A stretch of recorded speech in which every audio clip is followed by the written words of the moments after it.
para sa mga bisita, may daghang mga bangka nga kasakyan ay mga floating cottage.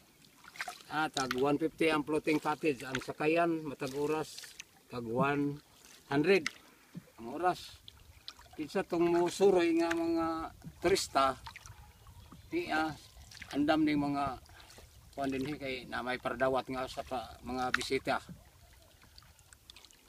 Nigabot naa day mga kauban sa mga grupo. Grupo mga nindiri na magdumaan ning Likdanaw. Para din kanilang gilunaan aning tubig kuan ni 400 o 140 ka kuan hektarya kining tubig lang. Muni nga dako kayo ni nga tubig.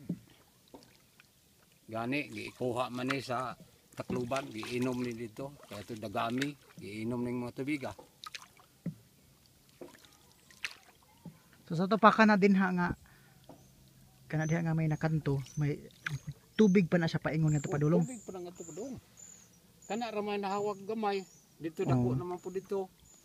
Kaya tindakuha na nga to sa kanta, tungod atong bukira lagi. Abot mo diha, makita na nimo ang daplin pod. Amas ano yan ba nga to. Pero kini mo kinadak ang alawon nga to.